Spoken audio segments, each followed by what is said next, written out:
You gotta cut the fat on your diet. You gotta get on that bike. You need energy. Just drinking caffeine, get the off it. Okay, you need perfect sleep. And remember, sugar in the absence of fat is healthy, will get you shredded. There's no top level cardio athletes that are doing any sort of duration of time that aren't just pounding carbohydrates. See, people underestimate the value of energy for sustainability in a weight loss diet. Energy is king. You've been digging into my buddy Sean Baker. You got to be a little nicer to this guy. It's like, here's the thing. Yeah, I just got out of the gym. I was playing around with some fasting on a huge amount of carbohydrate last night just to see if I'm playing around to see how I can perform like fasted on the carbs, and it's hard to tell. I can put out pretty hard. Like I can do 1,000 calorie burn in an hour on a bike on no food as long as I load those carbs hard at night. So a lot of stuff like that's interesting. It's like how long do the carbs how long do the carbs kind of sit in the glycogen or sit in your blood, Well, yeah, and that's the funny part. Like are we on right now? We're on, yeah, we're good. Yep. Yeah, so basically, well, you've seen what I've been talking about lately about pounding in like carbohydrate and dropping the fat through the floor, right? Like we've been talking about it. And a lot of people, I have a lot of followers that are like, what the hell is this guy doing? He's been pumping low carb diet, weight loss strategies for years. And I just got tired of all the bullshit.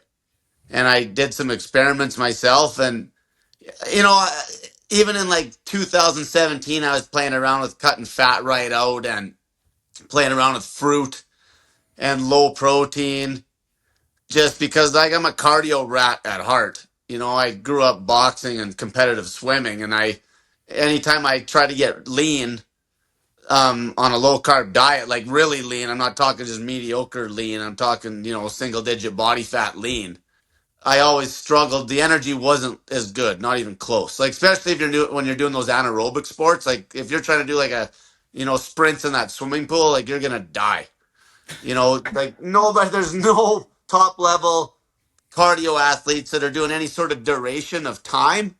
Like I'm not talking just a short little sprint. I'm talking anything that has any duration that aren't just pounding carbohydrate, right? So, and then also the people that I help that are morbidly obese, that's another huge problem. I got tired of, they're, fasting their bags off and doing crazy low carb dieting and then just to rebound because there's no adherence to the diet. And then, after a while, I'm like, and I've even done this behind the scenes. I wasn't talking about a lot on my YouTube channel, but I've had people that I've done like, made them just drink like straight juice for like a month straight. This is like, I've done all this shit, right? Like, but as soon as you start knocking the fat out of that diet, and it's a poor man's diet. A lot of people, they can't even afford to do a low carb diet half the time. Like I deal with a lot of people that are poor, right? So, rice is going to be like a staple starch and fruit, bananas, and then lean meat. Like if I had to live off the land where I live personally, like we're talking go kill a wild chicken in the bush with a rock would be like. I've heard you claim that you can kill a chicken with your bare hands. So we got to get some footage of that. Yeah. Well, I'm not even kidding you. We've killed them with rocks before, but like the whole point. The whole point was like you don't need to like get so stupid with the protein intake as long as the carbs are high. And if you're out in the wild where I live up here in Western Canada, well specifically in Alberta, like it's gonna be berries and fruit in the bush and some lean meat, like all the wild game's lean, right? So, but all these people that are losing weight, I'm getting crazy results with these menopausal women. Like these women are getting destroyed by that low carb diet. And that's when it really started. I had some menopausal women getting hold of me, and they would come to me because they were scared shitless of sugar. And they're like, cool, I want to learn how to fast or do a strict like ketogenic diet. And I just almost couldn't even look them in the face because I just knew that it fails every time. And it just it screws their thyroid function up. And then they have no fucking, I better watch my cussing on here. It won't get monetized when you post it. You could be your normal self. I encourage you because that's So basically their thyroid function gets completely fucked. over time, and then they'll stall on the weight loss, and they have no energy, and then they're relying on a stupid amount of caffeine just to drag their ass through the day, and then they just end up going back because they got so shitty of energy. See, people underestimate the value of energy for sustainability in a weight loss diet. Energy is fucking king. Okay, energy is king, and that's where I'll win the argument every time, because the energy is so high that these people that's giving them the will to live, like some of these people that have drugged their bodies through the ground on a low carb diet for too long or too much fasting or whatever it is. You know what I mean? The energy is king, and that's how I get people off the stims, off the coffee and the caffeine and the energy drink, the fucking energy, like that sugar we're talking about in the morning. So don't get me wrong, I'll play with a little bit of, like I just told you, where I'm at, I'll play with like a meal a day and shit, loading carbs like crazy at night. But when I have people come to me now for help, I'll always get them to have that big sugar hit in the morning, because the first priority one, I want to get them off the caffeine. I want them to have crazy natural energy in the morning from the carbs, specifically sugar, so specifically fucking fructose, like what everybody's scared to fucking death. It's nuts. And Like you were saying fruit. there's more fructose in honey than there is in like corn syrup or something like that, right? I dug down that rabbit hole and I started looking into like the different like high fructose corn syrups. So here's how this started. So last summer, when I started putting sugar diet in all my YouTube videos, I started getting all this action, right? And that's actually when you got a hold of me. So you're asking me about, and I just use that to get people to, you know, just bring awareness, when really I'm promoting just a low fat, clean diet for the most part. Like, lean protein and a pile of carbs and fruit and vegetables or whatever. But just to prove a fucking point, I fasted for 3 days on fucking pop. On pop. Who the fuck does that? Like nobody. And my neighbor where I'm living right now, she's a type 2 diabetic, 60 years old. Her blood sugars are off the fucking chart. And she did it. She went 4 days. Now what happened? I was drinking no caffeinated pop. So a lot of people, they got to remember they're drinking a lot of caffeinated pop. Like these kids too, the children are drinking a lot of caffeinated pop. So that's how they get hooked on it. There's no addiction to fucking sugar. It's a crock of shit. If there's an addiction to pure sugar in the absence of fat, we're talking sugar in the absence of fat, I'd be 500 fucking pounds. And I just kept losing weight. And so anyway, I went 3 days on pop. It was actually 84 hours, to be honest.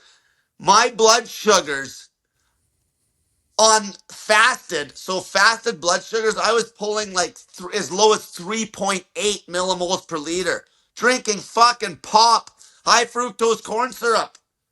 And then the lady that I was helping with the type 2 diabetes, she wasn't even taking her metformin, and her sugars after about 36 hours are dropping through the floor.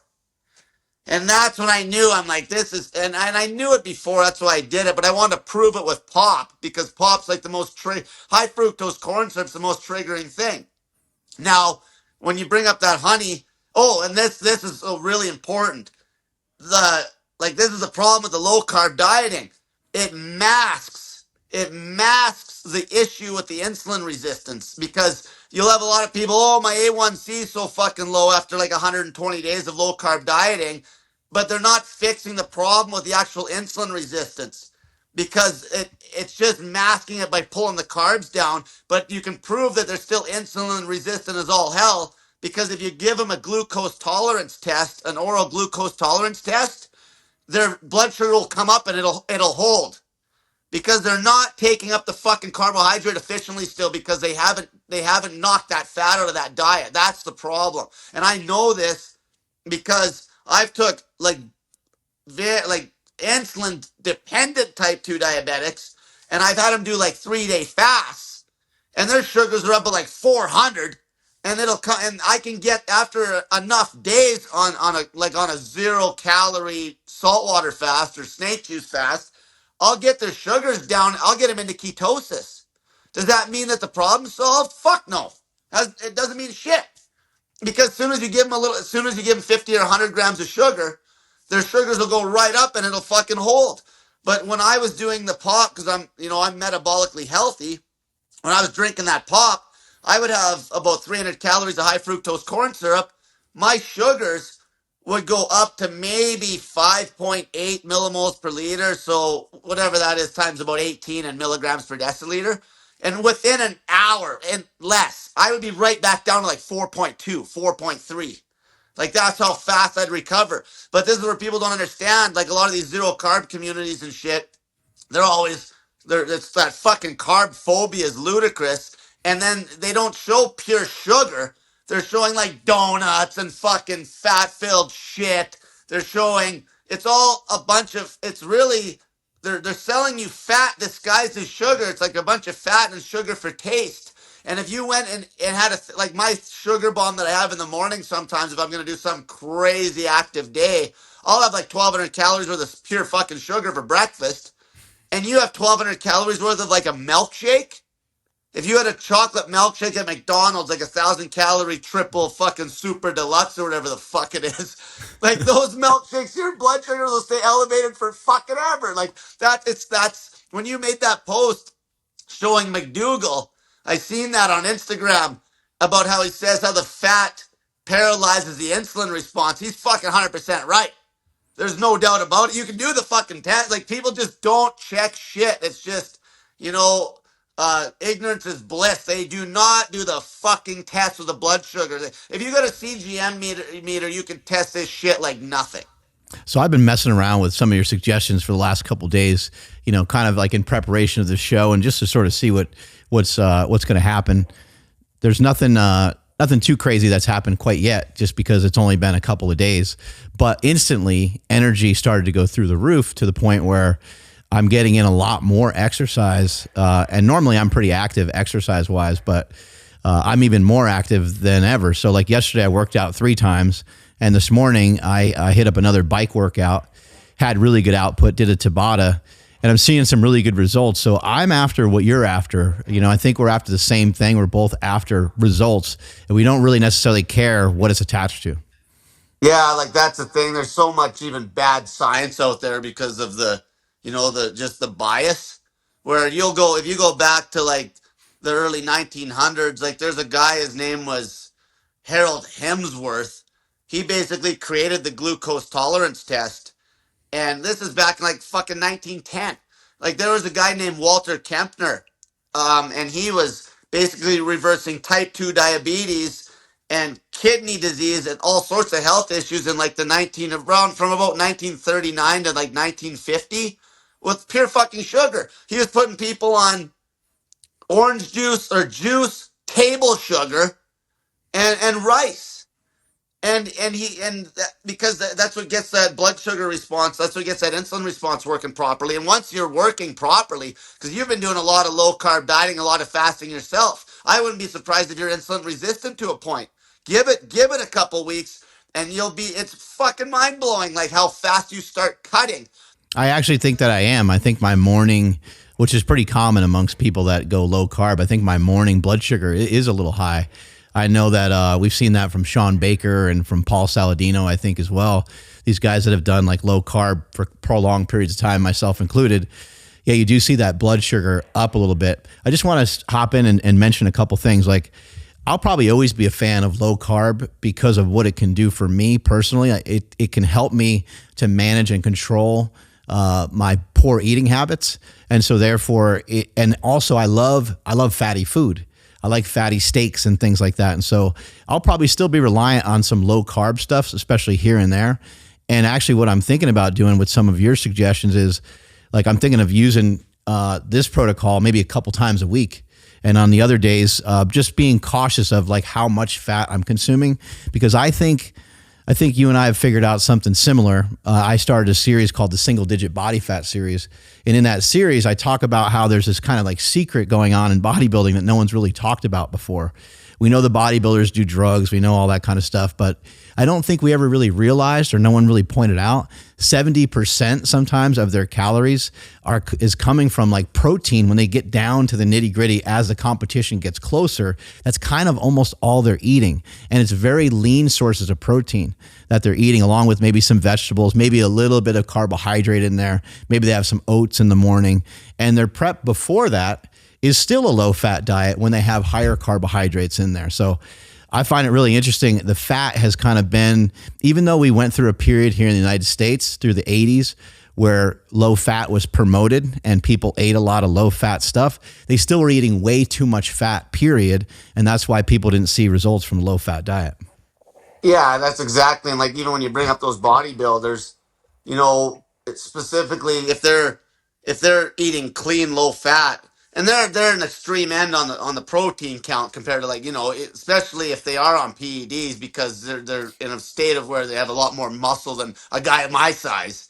Like me lean and I power lifted for 10 years. Like I got a lot of meat on a small frame, but even me, I'd be like maybe 150 pounds of lean mass on a DEXA scan, so but as long as those carbs are cranked, and that brings up a point too, those bodybuilders also, when they're yanking those carbs out of that diet, when they're going just super lean meat and vegetables, they're trying to get to a stupid level of body fat percentage, right? But just before that, a lot of the guys, they're holding a very low body fat percentage on on straight low fat high carb, and they still have energy because obviously their energy goes to shit when they're on that, when they cut the carbs right out and go on lean protein, right? Now that brings up a good point. Like that's where it's with your general population, that energy is critical. And if the energy is bad, when we're talking about the calories when if you can bring that protein down to a level like what I've been getting people to do is, especially the fat people that are, type 2 diabetic or extreme overweight, just to really kick the insulin sensitivity in the ass, I'll get them to knock the fat and protein right out for a few days. Like I'm not promoting long-term veganism, but I'll get them to knock the protein right out because in a short term, like 30 days, like I've had people do 30-day fasts on no food. And now people are freaking out because I'm saying to pull the protein and just run sugar for a few days or what, straight carb. They're freaking out about that, but they're okay with some of these fasting zealots to tell them to fast for 7 days with no food. Let me just pop in here for a second. Um, I think what you're proposing is really interesting because now when you give the person some carbohydrate, now they have energy. And we hear, I work with a bunch of people that are obese as well. And it's very unfortunate that their metabolism just isn't the same as the general population. But what happens to them, sometimes they'll get a streak of a handful of days that go pretty well, where they get some decent exercise in, but they'll be thrashed. Their body will be banged up. Their foot will hurt. Their knee will hurt. They'll just be super tired and like not as motivated. And it's something that, like, how do you address it? And I think you're doing a good job of trying to figure out a way to address it, give them more energy. And now this whole calories in, calories out model gets flipped upside down a little bit because you're giving the person more energy, but they're exponentially able to put out more energy consistently. And we'll hit that right now. So calories in, calories out is still, it's the law of thermodynamics. It stands dead true. But when you knock that fat out of that diet or bring it very low and you're hitting your minimum on the protein, and like I say, you can go very low on that protein when the carbs are cranked through the roof. Like a guy my size, I didn't eat no protein yesterday. I ate whatever was in the rice I ate yesterday. I ate rice. I ate well over 3,000 calories yesterday of pure carbohydrate just to play. And I ate literally like 4 cups of dry rice and then whatever that is cooked. Like it's like literally I ate like 2,500 calories of rice and a whole pile of canned fruit, drank the syrup, it's and then I went and that's when I did that bike this morning, fasted 1,000 calorie burn on that bike. And I had more in the tank on that bike. But the calories, so there's two things. Your body, as soon as you knock the fat out of the diet and the carbs are high, your body starts running so efficiently, your body temperature goes up. Your body temperature goes up. That's why you get a lot of people getting cold and shit on prolonged fast and even on low carb diet, specifically low carb diet when you're trying to get ripped. That's different than being 20 or 30 pounds overweight still on your low carb diet. Getting lean is a whole nother animal. And then secondly, so you got a higher body temperature, and then your non-exercise activity goes way up. You don't have to force movement. Like I see people walking like 4 hours a day to try to keep weight off. Like fuck, what a waste of time. because you're trying to bring yourself back to your child self. You're trying to bring yourself back to your child self. And I've seen people because they got no real energy and they're still overeating on, say, a low carb diet, and they don't have enough. Like, I'm not shitting completely on low carb per se, but I'm just saying what I've seen with the energy being a problem for sustainability. And the energy's not there, so they can only walk or they do steady state. Like they have no real output, like the hard output you could have on the high carb when the fat's out of that diet and there's no lull. You don't get zonked out like when there's a bunch of fat with those carbs. So the body temperature's higher, the non-exercise activity's higher, and your general output becomes a lot higher. Like when you're on that sugar, you even said it. You even like you'll just walk faster, not even thinking about it. Like if you get on that bike and you're on that sugar, I remember when I got back on that sugar hardcore, I would start biking. And you watch your RPM. That's why I like the bike so much because there's not a lot of technique. Like say rowing or swimming or something, it's raw horsepower. When a bike's just raw wattage, when I got on that bike, when I started hitting that sugar, it's like one day I was like, let's just see what my legs are gonna do on their own. Let's just see what'll happen. So I put it on a decent load and I started going. And you get about 8 minutes in, the sweat starts coming off you, and you start pedaling faster and faster and faster. And next thing you know, you're fucking flying, and you're not even pushing the pace. Like there's no effort. You're just fucking ripping ass when you're on those carbs like that. Like when you're on the fructose. You've been digging into my buddy Sean Baker. You got to be a little nicer to this guy. That's for sure. Well, so the thing is, like, here's the thing. It's just there's so much politics in diet, right? And so he'll show his rowing time for like a 500-meter row. And don't get me wrong, like what's Sean, like 6 foot fucking 10? Yeah, he's a monster. He's a Like total his monster. Yeah. wingspan's like wider than fucking Muhammad Ali's. Like, fuck. So of course he can row, but he's only showing them. He's not proving that fucking diet gives you real energy is what he's not doing. And all the people are so like it's very mediocre. And not that he doesn't have a fast time in the 500-meter when he shows it, right? It's fast and he's strong, he's big, he's a fucking top level deadlifter when he was younger. Of course he's gonna be able to hammer on it for a minute. But like get on there and show a 5,000-meter time. Show like a time, show even the 2000 is a real benchmark for conditioning. He's not fucking showing it. Because if he that's where I said, like, I'm in shape and I have shitty rowing genetics compared to him. Like I'm a fucking munchkin compared to him.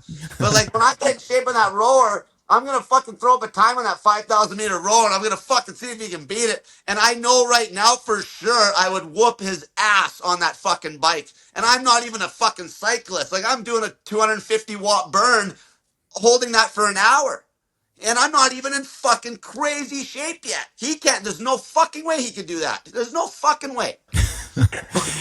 I know he's been working on like a 400-meter. That might be a little bit more of a test. 400-meter sprint, and that's anaerobic and aerobic. So that might be like a decent. It's not endurance though, but true. But even that 400 is a short run. Right. Like like your it only takes a minute. Yeah. Your wife's a swimmer, right? Yep. Like your wife knows what fucking energy needs to be. Like, is your wife eating a low carb diet and breaking record, like kicking ass in like a 800-meter or a 1,600-meter swim?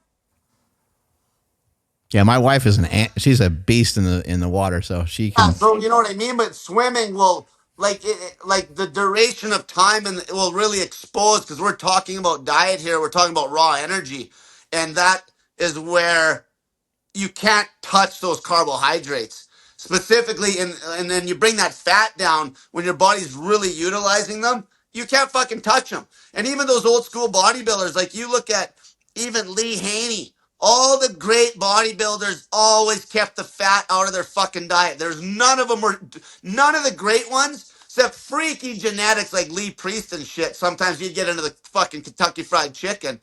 But like Ronnie, even when he was bulking, never added fat to his diet, ever. It was lean chicken and fucking grits and rice. And Jay was the same way. Cutler, fucking lean meat. Cutler said he never added any fat to that fucking diet. None. It was like 1,000 calories worth, 1,000 grams of carbs. And Jay's a good guy to use because even for his size, because he was like, oh, he was getting up close to like the 280, 300 pound mark on stage. Jay's protein count bulking was only 300 grams and his carb intake was 1,000. So take that and go and take, because Jay would have been like twice my size, right? So Right. take that, cut it in half. Now you got something that's about what I'm eating. That's about where I'm at. I'm probably closer on average to about one. I'm probably about zero point 0.6 to zero point 0.7 grams of lean body weight for me, which is about 160 pounds. And my carb count is probably about 50% of Jay's, about 5 to 600 gram of carb. And I gotta Jay's say, diet, like I've played around with a lot of different diets and stuff before, but like yesterday, I think I had like 500 or 600 grams of carbohydrates, which is definitely way different for me. have a And lot what of I hate. could say is like I don't think I've felt a carbohydrate in a really long time. Like I don't think I've felt carbs in a really long time. I remember, when I was a kid and I'm even having kids, like you don't want to give kids like too much sugar because they'll act all wild and crazy. But that's because they're dialed into their sugar. Their body actually uses that for good energy. And I think as we get older, people that are eating the fats and people that are just end up with poor metabolic health, they don't know how to utilize. It's almost like getting used to caffeine. You start to get used to that sugar and you don't get that same burst that you once did. Well, I know when I go even to the swimming pool and getting more and more older people getting a hold of me. And I just, we're literally living in a low energy epidemic. It's a low energy epidemic. Like everybody is forcing the movement. When you're on that sugar, it's no longer forced. They're dragging ass. They're dragging ass. I know what it feels like. It's just like you. I've done every single fucking dieting, everything, like running the protein through the floor with a 4-to-1 ketogenic diet. Ate little snacks a day, all the way to OMAD, uh, dry fasting all day, and then eating a meal, like everything, and nothing. The reason I'll never go back, because with my goals, like what you're talking about, I want to be lean. I want to be fast. And I want to be able to perform, and I don't want to have to use stims. And so that's why also with the way I've been training, I haven't touched a weight in months.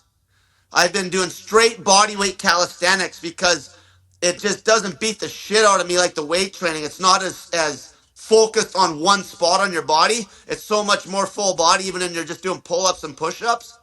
And it suits it very well. This it's the whole package.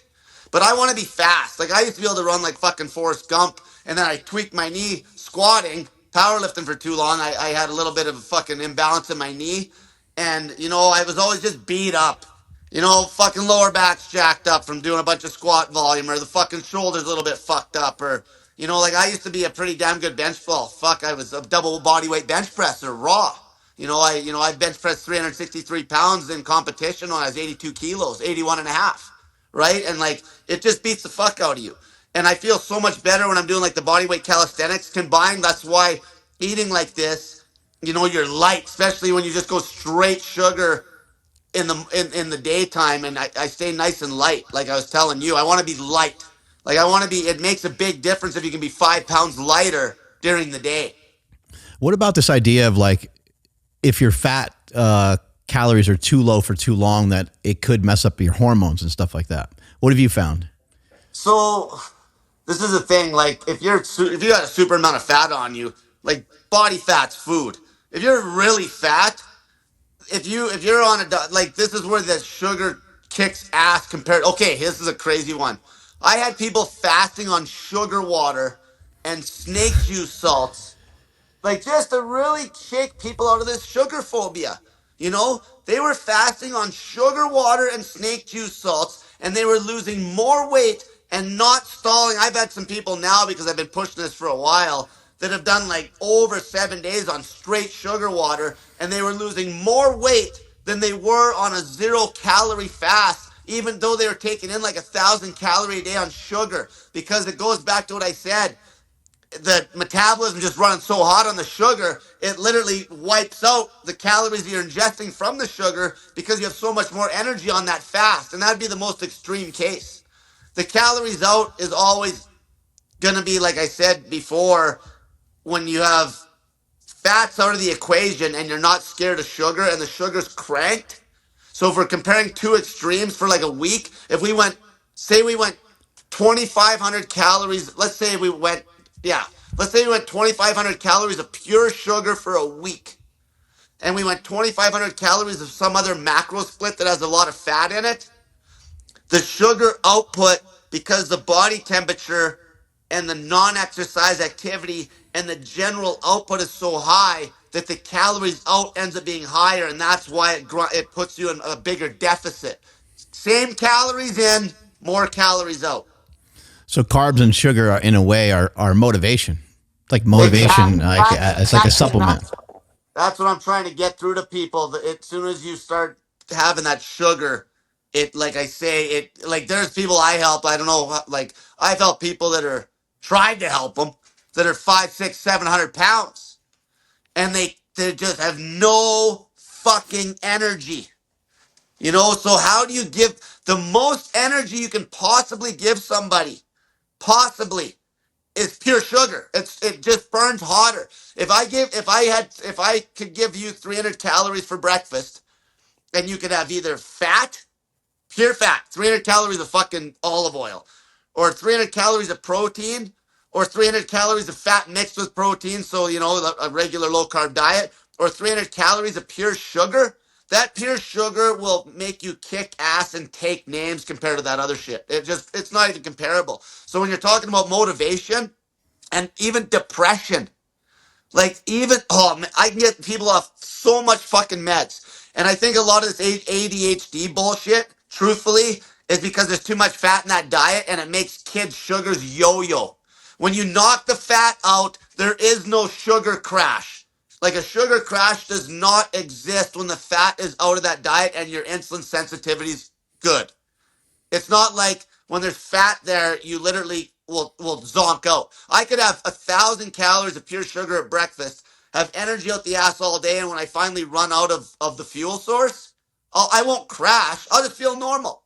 I just won't have like third, fourth gear, you know? I It's went to crazy when you get fat out of it. I went to lunch with Jay Cutler one time, and I was like, "How do you eat now?" And he's like, "Oh, I eat, I eat kind of whatever I want." And I was like, "Oh, okay." And he still was in great shape. And when we sat down to eat, he's like, I'll take a Coke," and then he ordered like chicken breast and vegetables.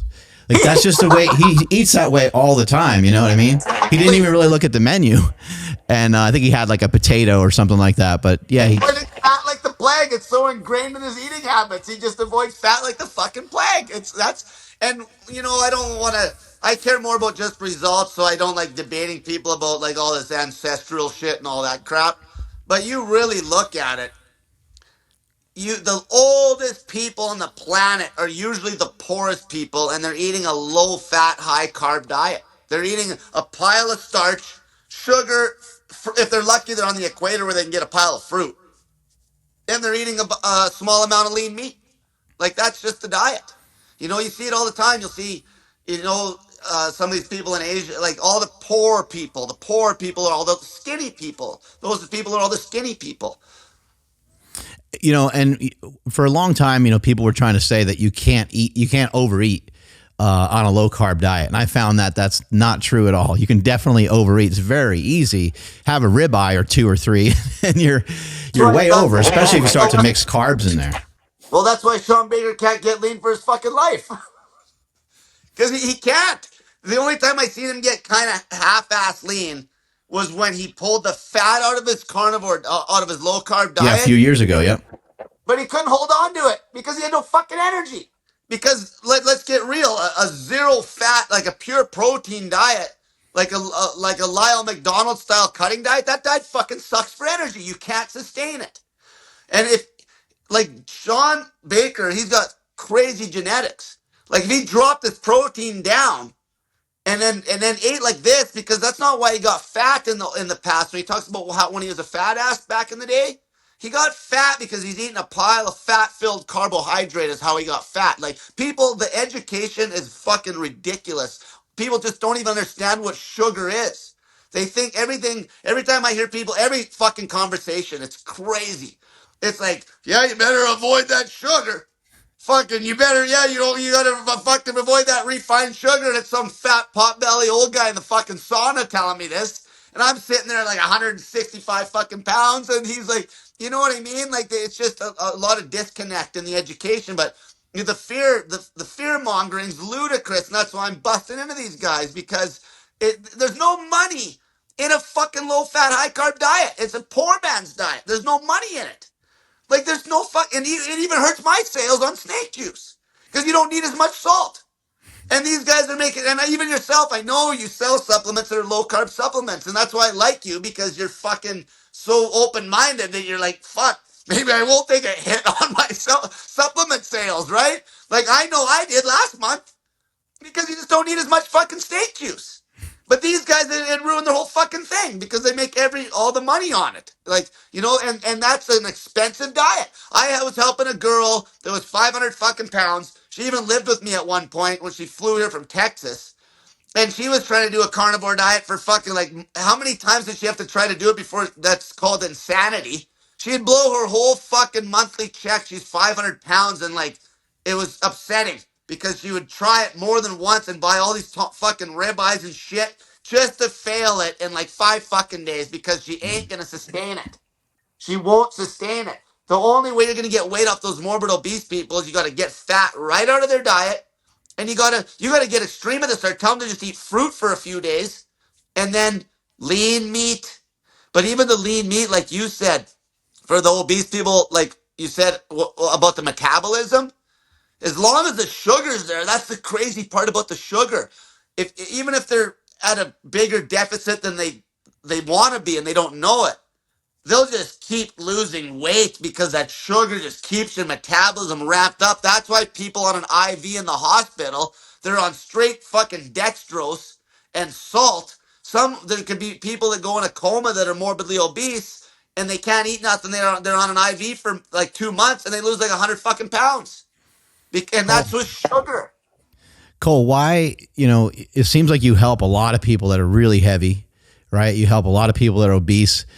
Why do you have the language that you have? What's the reason behind some of that? And how many people have you helped over the years?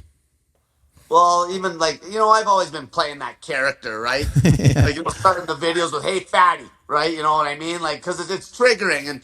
And the thing is, if the more hard I am, I have a lot of people that hate me at the start. But when you're a hard ass, that usually, the people that are usually tougher will respond first in a positive way to me.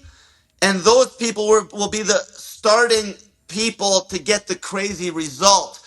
And then after the results start coming in, where you get the before and afters and such, even the people that hated me will now try it. So the more harsh I am, it is attractive to the more hardcore people in the beginning that are going to get a result quite quickly. And then that ends up carrying through. Like, I've had people, for example, when I'm, telling people just drink fucking sugar water for 7 days, like fucking beat your fucking sugar phobia, right? The hardcores will do it. The ones that are attracted to my personality will be the ones to actually try that. Where the ones that aren't attracted to my personality would not be the ones that would normally try that in the first place at the start, some crazy shit. Specifically when I was pushing just 0-calorie fasting. But then when the results start coming in, I've had women message me privately. They're like, when I first heard you, I thought you're a fucking asshole, blah, blah, blah. And then by the end of the message, they're like almost in tears, like saying how happy they were that they, and thank you very much and shit because they got results. So it's a character, right? It's not, if me and you're talking, well, we are talking face to face right now, but If you also have helped, I mean, at this point, you've been helping people probably for like over a decade. I saw some videos where you said like it's impossible for somebody to talk to more people than you have, and maybe to even have helped more people than you have. Can you give us an idea of like how many people that you've helped? Let's say lose 50 pounds or 100 pounds. Well, I started that YouTube channel in 2016, and well, when I was really hopping, when my channel before it got shadow banned, I was on the doctor's show and all that. Like it was crazy, and that like tens of thousands of people, and even with mediocre weight loss routines. Because what I believe what I'm talking about now the long haul for most people, like a general diet that's just low in fat, moderate protein, high in just carbohydrate is gonna be one of the best protocols I ever came up with. Like, it's just a normal diet. I didn't come up with shit, truthfully. But I've had people obviously still get results on strict keto and stuff too in the past, but you know what I mean? But there'd be thousands of people. But the reason I talk to so many people, the reason I said that I speak to more people than fucking anybody was because of my model that I use. Because what I do is I do phone consults for donations.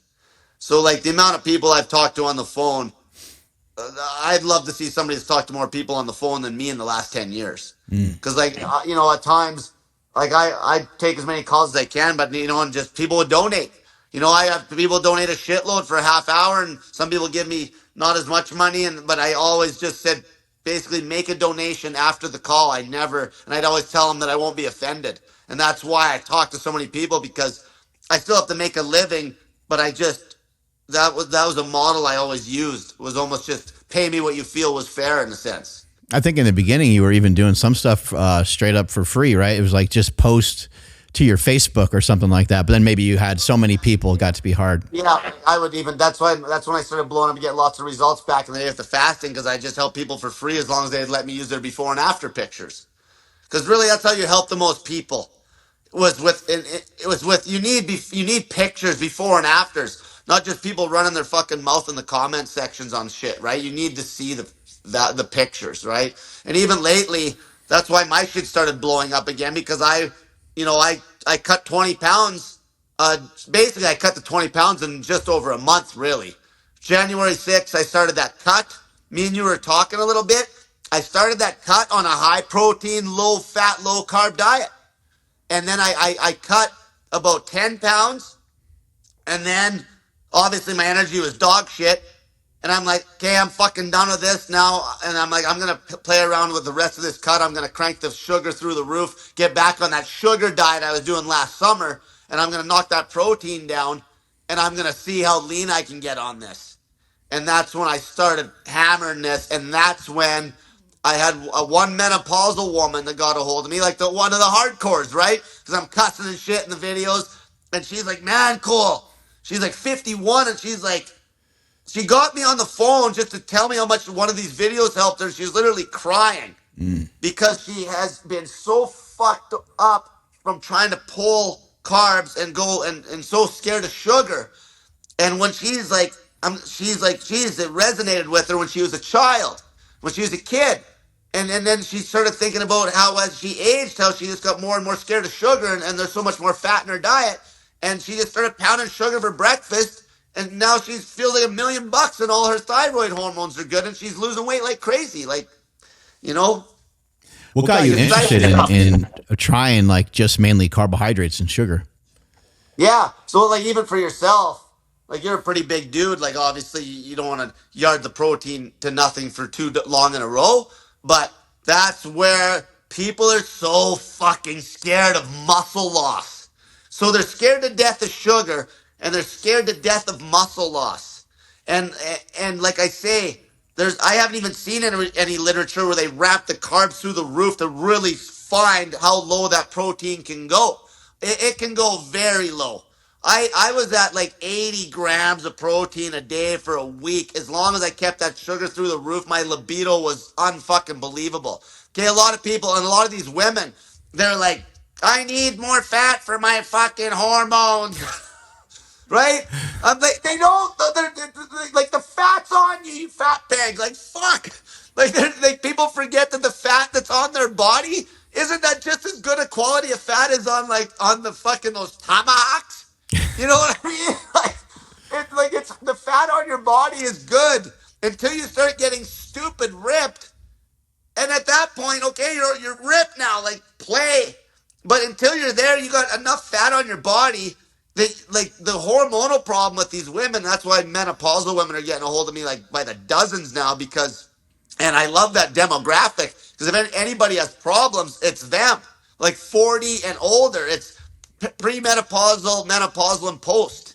If you can help, if your diet can help that demographic, that's the demographic that has the most problems by far. If you can help them people consistently every time, you know that the diet's going to work for everybody, right? Like, it's just a normal diet. Same way you probably ate when you were a fucking kid, and same way I ate when I was a kid. My mom used to, like, she avoided fat like the plague, and she was skinny as a rail. And when I was a kid, same shit.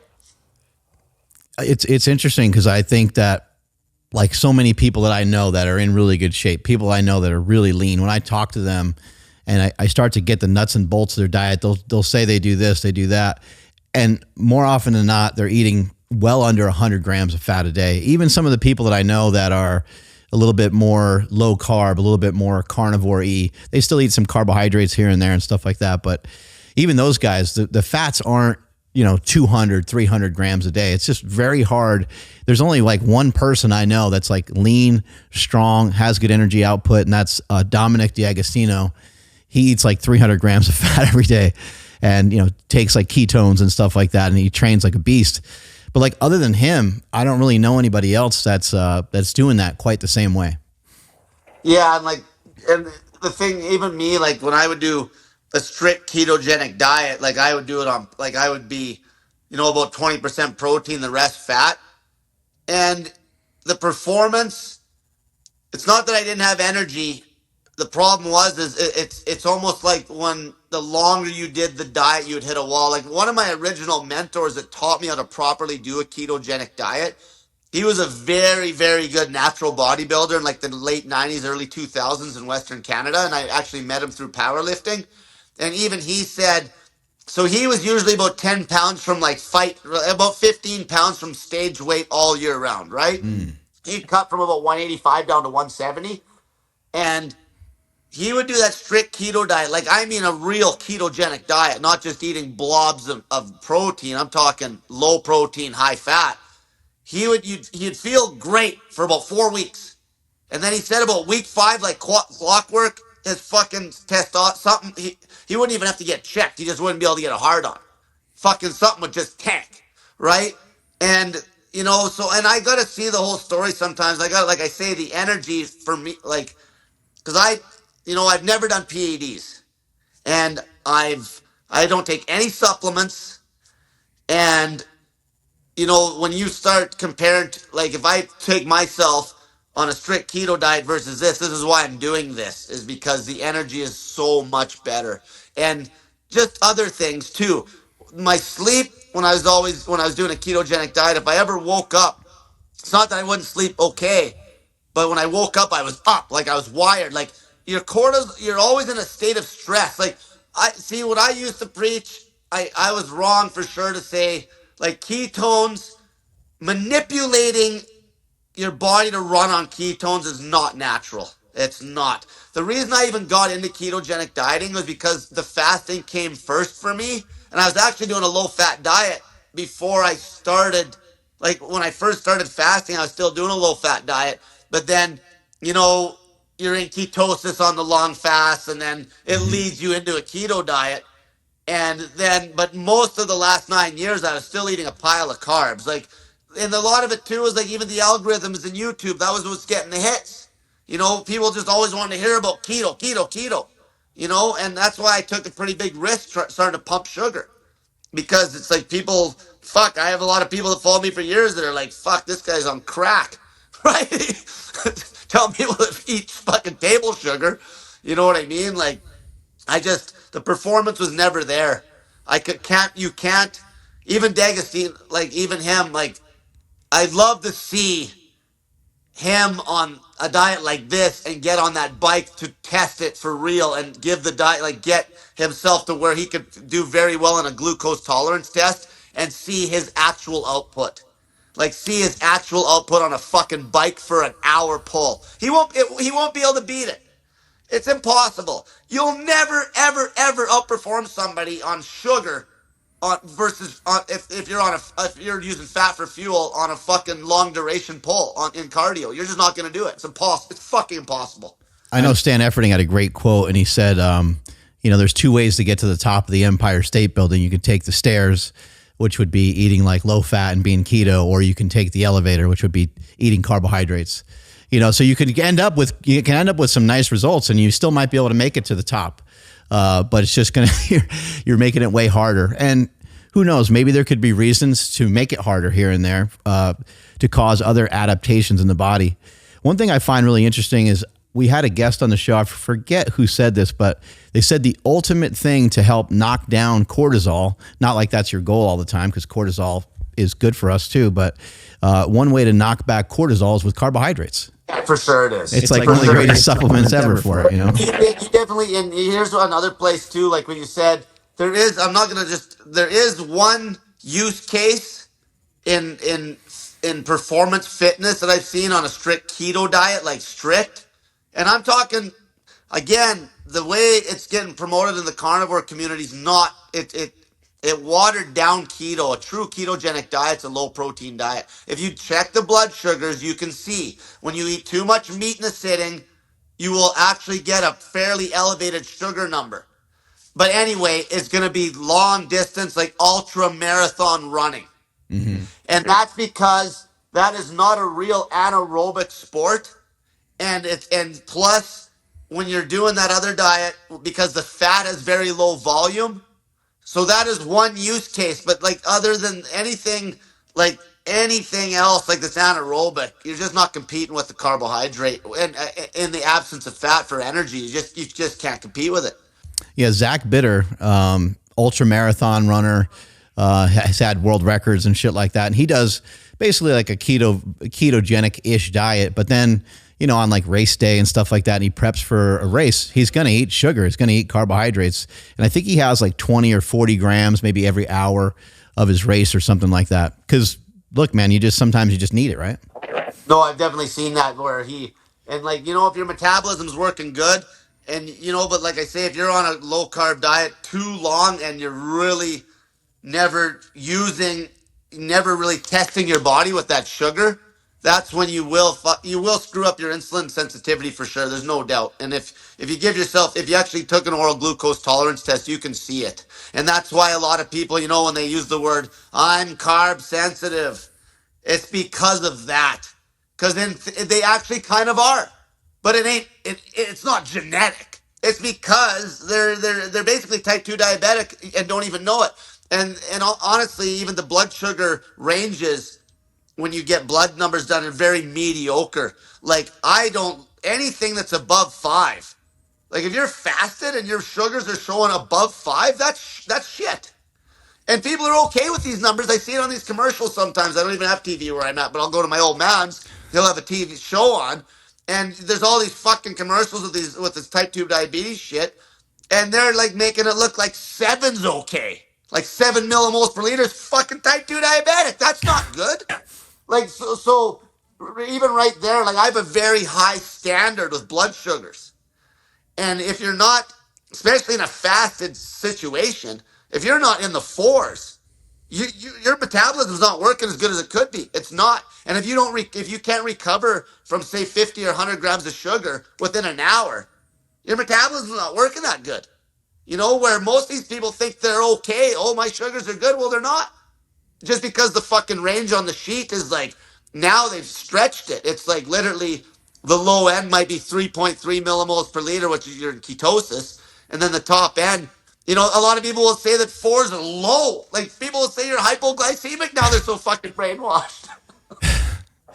Like when I was on I have a glucose monitor at home that I have like a thing I could do, like a finger prick. But what's the, like in America, I think we're using some other different measuring because it will say like 70 or something like that. So what's it's milligrams per deciliter. Okay. So if you want to change it, you just basically, it's a factor of 18. Okay. So yeah, if you're running around if you're running like 4 millimoles per liter, you just times it by 18. So that, Got it. yeah. So, but he was crazy. Like when I would do a strict ketogenic diet, like especially on OMAD, like my blood sugars would be, you know, 3.4, 3, like low. And then I was doing a real keto diet where I would eat like 100, maybe 110 grams of protein and the rest was fat, right? But the thing was, I know that I even got insulin sensitive because I remember I did straight bacon one time for 30 days, which is about as ketogenic as you can get, and I barely even cooked it. And and and then I went and started eating carbs again. And I was eating clean, like low fat. And at the start, my sugars weren't great. Like the recovery wasn't good. You know what I mean? Like the recovery. But you can really see it with fasted training how much better the carbohydrates are. Like I see some, I don't, oh, I'm fucking rambling here, but there's so much to fuck. Like these fucking people, though. It's all these stupid little this rhetoric talking points I'm seeing now with like, oh, your blood only holds a teaspoon of sugar at any given time. You ever see that? Yeah, it's like, oh, your blood only holds 1 teaspoon of sugar, like coming from the low carb zealots. You know what I mean? And it's like, yeah, well, your body in your liver and muscles, like a guy your size, you can hold like 2,000 calories of sugar.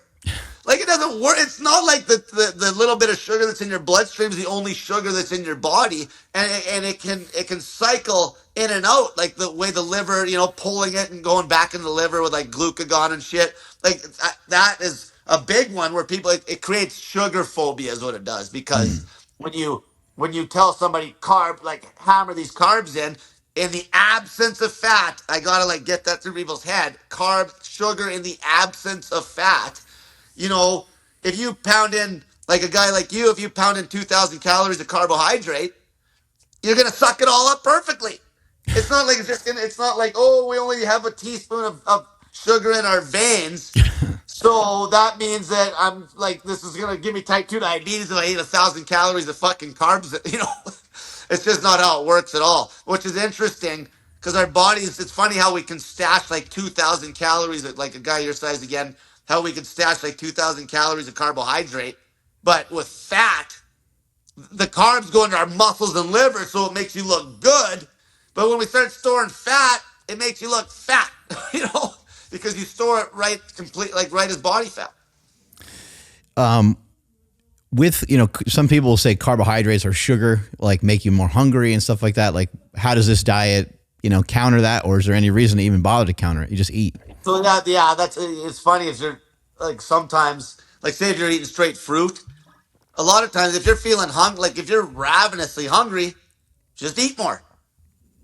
And the funny part is that, like I used to fucking use like I was the fear monger out of them all for like a long time, and the hunger, like getting hungry. Say after the morning, if you in the morning say you had like some fruit and some table sugar for breakfast, went and did your thing, and then you're getting pretty hungry. That's a good thing. That means your metabolism's working properly. And it's funny, like you just see what children would even gravitate to if you put the food on the table. I see my sisters, my niece and nephew. You put the food on the table, the kids will gravitate to straight sugar first. It's like they're taking it in to for because it's like their body's telling them they need energy. And you can only eat so much. Like you eat straight honey, people like sugar's addictive. Yeah, go try eating straight honey and let's see how many calories you're gonna eat before you're done with it. It's just it doesn't work like that, you know? And so the kids will go for the sweet first, and then maybe some starch if there's some sweetness on it. They wouldn't even maybe go for. They'll definitely go for the sugar first, and then they'll go for the lean meat. They don't even chase fatty meat unless their parents have sort of like groomed them into it. They'll go with lean, clean meat when they need it. I see it every time because my niece and nephew eat really good. Yeah. And parents are always like, my parents will say, my kids don't eat any protein, but it probably doesn't matter that much. Which just brings up a good point. It's like these kids, like they're growing like weeds on very low calories and protein. It's funny how the body works so efficiently, so they're still growing and the hormones are making them grow. But it's funny how then we think that we need all this. Like I just don't buy. I people need to start listening to their body and their intuition, and they need to get in check with their cues. If you crave salt, get in salt, like on its own. Don't go eat like the burger at Five Guys or the fucking pizza. Get in salt or some 0-calorie salt source, or put some salt on some fruit or something, or on some starch. And if you crave sugar, at like say before bed, and you have a sugar craving, where you know what most people will do, they'll grab those fucking Oreos out of the cupboard and they'll call it sugar, and it's just a bunch of fat, and all they need is like maybe a couple scoops of honey or a bowl of blueberries with a little bit of table sugar on it, or a can of peaches. Boom, and it'll drop your cortisol down, just like you said, crank your serotonin up. You'll sleep like a baby. And what about your what about how do we protect our teeth? So yeah, that's a funny one. A little extra brushing, maybe.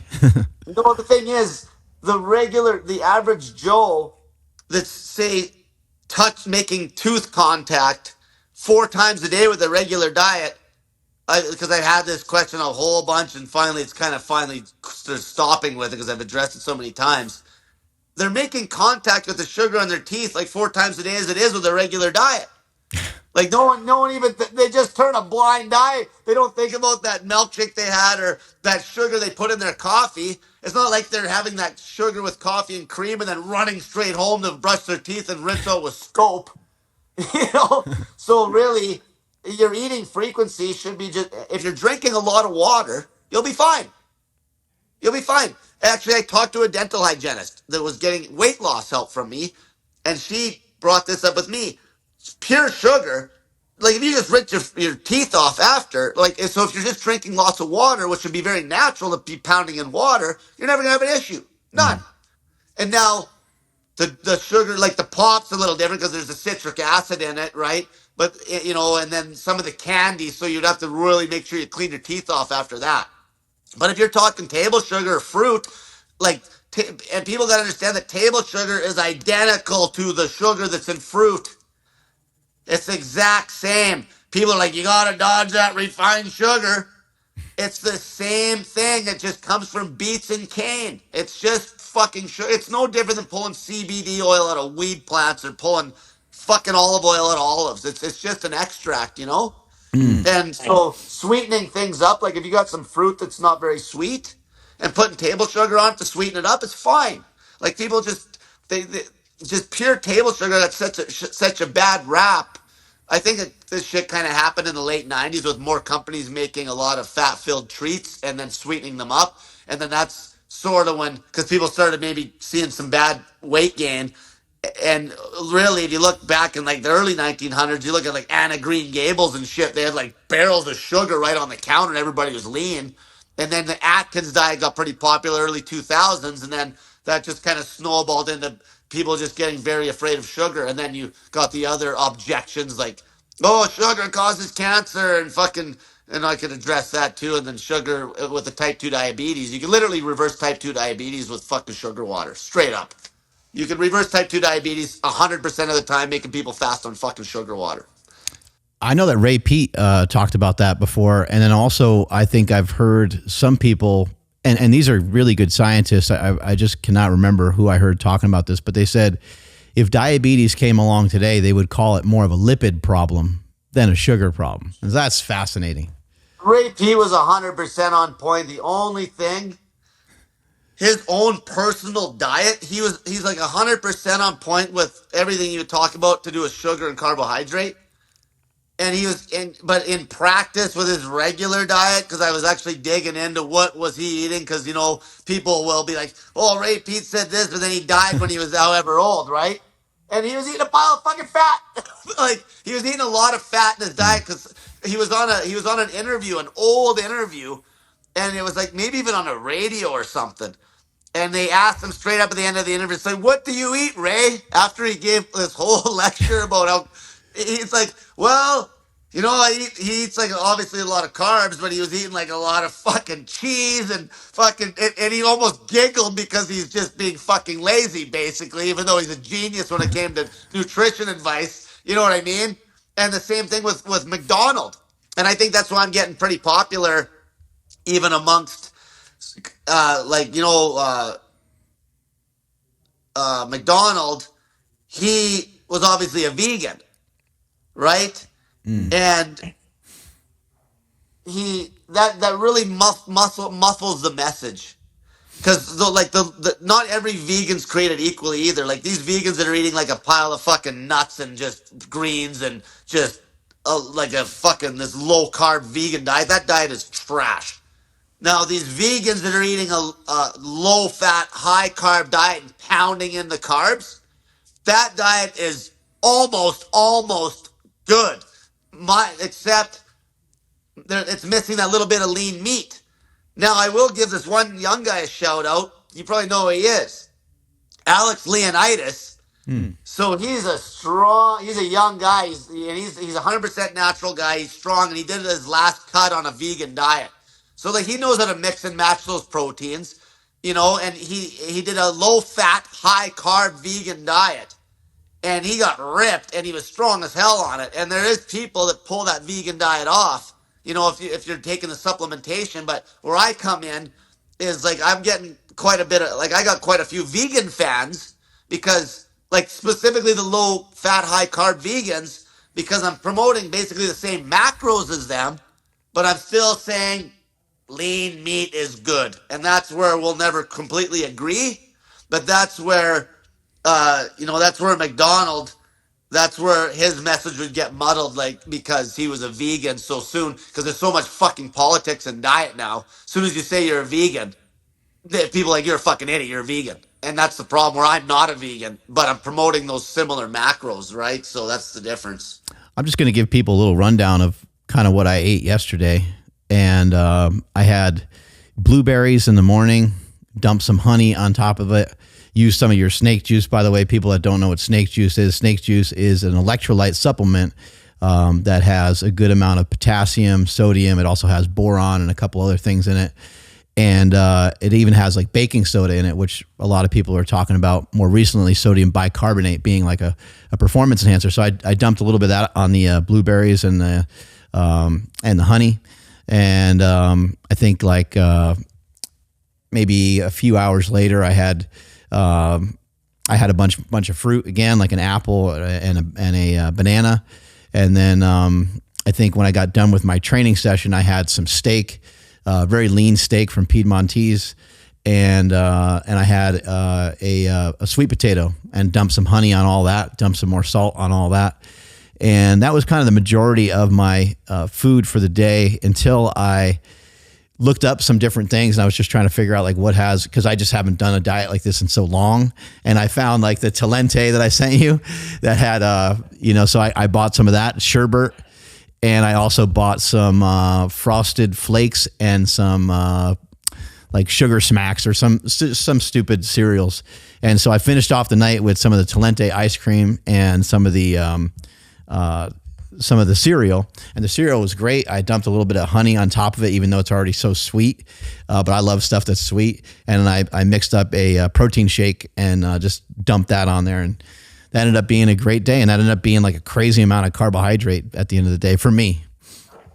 Perfect. I just want to make a correction. When I was talking just before you said that, I kept saying McDonald. I meant McDougal. John. McDougal, right? Yeah, sorry, because he was the one that, he knew his shit, but like I said, he's a vegan, right? So a lot of people will, muffle that message because, he completely, it's like absence of lean meat, right? But yeah, that like what you're eating there, that's perfect. Like, and like what I do, so like for weight loss, if you really look at the skinniest people that you can find, like the skinniest people, it's those fruitarian vegans, Like they're so skinny, they're morbidly underweight, and some of them even die.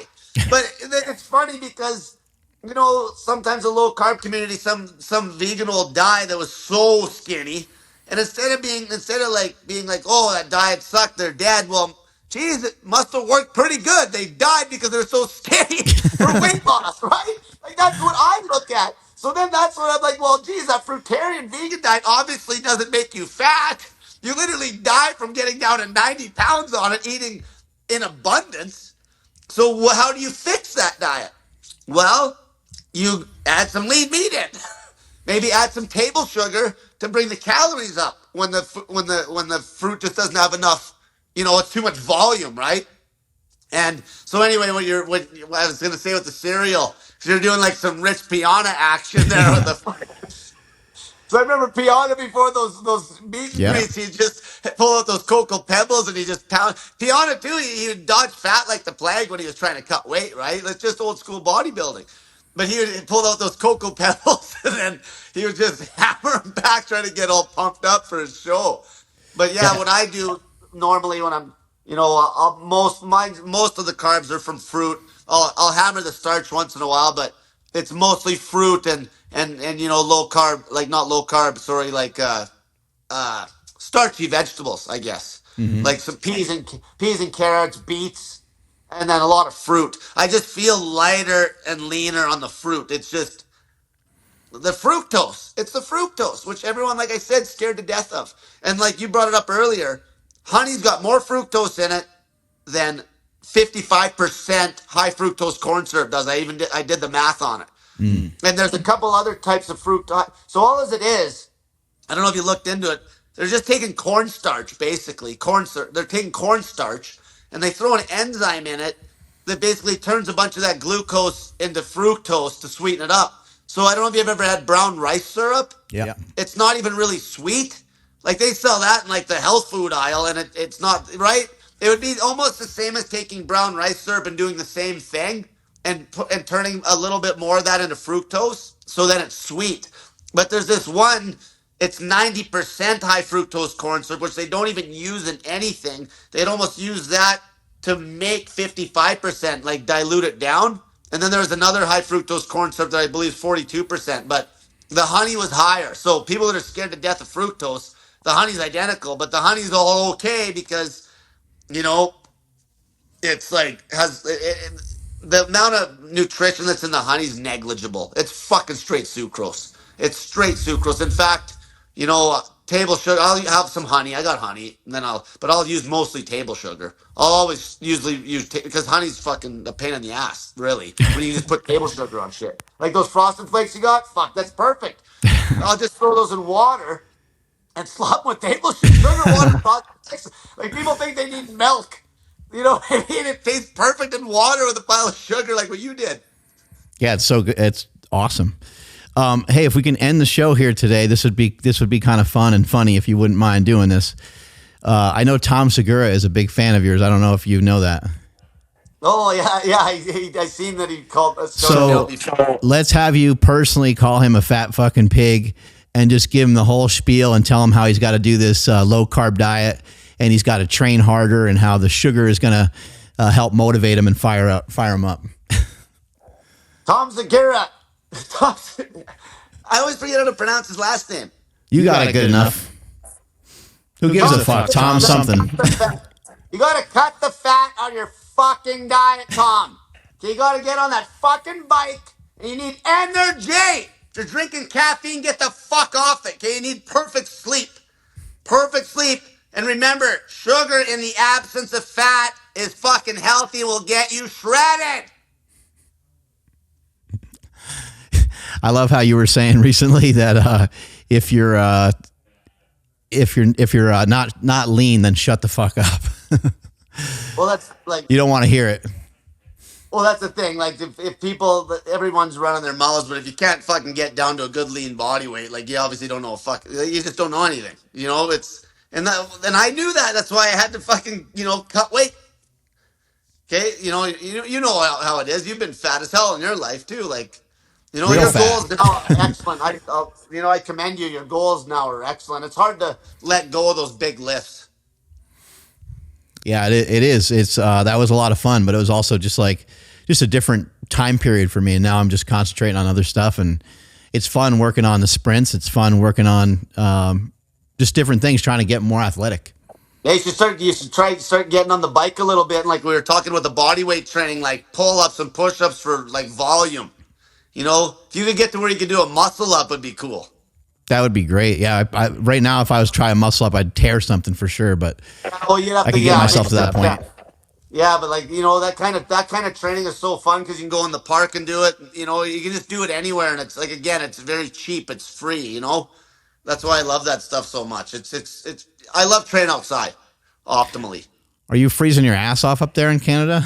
It's warm now. It was pretty cold there like a couple weeks ago. It was like -30. And Yeah. that brings up a good point quick with the weight loss. It's fucking anybody that lives in a hot fucking climate, they have no excuse to be a fat ass. Like, it's always these fat asses that come to me that live where you live, and they're hiding in their fucking house getting DoorDash with the fucking air conditioning. When you live where I live in the cold in the winter, you know how much harder it is to actually stay lean? Like, when you're lighter, you just got less body fat on you. When you're in a hot climate and you're like, if you're actually outside, you're not a shut in. It's to keep weight off is fucking is very easy when it's hot. It's very easy versus when it's cold. Like, there's guys where I live, you know, that you're working on the service rig and shit out in the winter. Like, oh, you know, you're doing construction. It's fucking cold, man. Yeah. You know, like cold enough that if you threw water in the air, it turns to ice before it hits the fucking ground. That's nasty. All right, man. Where can people find you? Where can they find your Instagram and your YouTube, and where can they buy your snake juice? Snake Diet Wizard on Instagram. The snake juice right now, it's only being sold in the States. So the snake juice electrolyte powder, you can get that on Amazon, and all the links I post yeah, it's pretty much just sold in the States right now. Then if you're looking for like coaching, weight loss coaching, Cole Robinson on Facebook, you can message me there. You can message me on Snake Diet Wizard on Instagram. My YouTube channel is Snake Diet, and that's pretty much all the social media I use. And if you want to be called a fat pig, Cole's your guy. Exactly. Yeah, I'll always be honest with everybody when they get a hold of me. I make them take fucking accountability pictures, no matter if it's going to make them cry. You know, I always make people take those pictures when I give them coaching, just so you know. If you're getting coaching from me, you're taking fucking accountability pictures. All right, man. Well, thank you so much for your time today. I appreciate it. Catch you later. Thank you very much for having me on. We'll talk to you later, Mark. See ya. Bye.